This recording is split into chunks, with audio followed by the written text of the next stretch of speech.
আসসালামু আলাইকুম। আমি মোহাম্মদ হাসান আল ফারাবি হিমেল। আমি একজন কনসালটেন্ট প্রফেশনাল সাইকোলজিস্ট। আজ আমি কথা বলবো বিপিডি বা বর্ডার লাইন পার্সোনালিটি ডিসঅর্ডার নিয়ে। বিপিডি নিয়ে এখনো অনেক ভুল ধারণা প্রচলিত রয়েছে। অনেকেই মনে করেন এই সমস্যা কখনোই ভালো হয় না বা এর কোনো কার্যকর চিকিৎসাও নেই।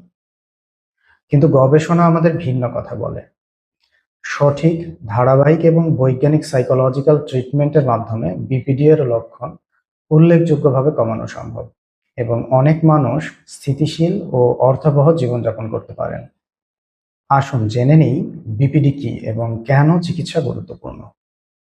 বিপিডি এমন একটি মানসিক স্বাস্থ্য সমস্যা যেখানে সম্পর্কের অস্থিরতা, পরিত্যক্ত হওয়ার ভয়, ইম্পালসিভ আচরণ, তীব্র রাগ, শূন্যতা অনুভব করা এবং অনেক ক্ষেত্রে সেলফ হার্মের ঝুঁকি দেখা দিতে পারে। এ কারণে শুধুমাত্র উপদেশ বা সাময়িক মানসিক সমর্থন অনেক সময় যথেষ্ট হয় না। প্রয়োজন হয় একটি কাঠামোবদ্ধ, দীর্ঘমেয়াদী এবং গবেষণা ভিত্তিক সাইকোলজিক্যাল ট্রিটমেন্ট প্রোগ্রামের। বিপিডি এর জন্য সবচেয়ে বেশি গবেষণা সমর্থিত চিকিৎসা পদ্ধতিগুলোর মধ্যে অন্যতম হলো ডায়ালেকটিক্যাল বিহেভিয়ার থেরাপি বা ডিবিটি।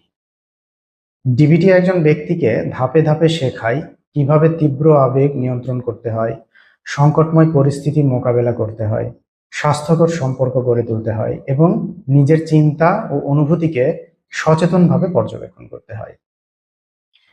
এই থেরাপিতে যে মূল দক্ষতাগুলো রয়েছে সেগুলো রয়েছে mindfulness, emotion regulation, distress tolerance এবং ইন্টারপার্সোনাল ইফেক্টিভনেস।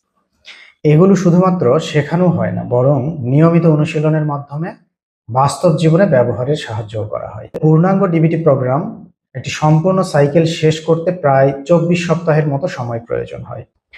কারণ বিপিডি এর পরিবর্তন রাতারাতি হয় না, এটি একটি দক্ষতা শেখার প্রক্রিয়া। আর যে কোনো দক্ষতার মতোই এখানে নিয়মিত অনুশীলন এবং ধারাবাহিকতা খুবই গুরুত্বপূর্ণ।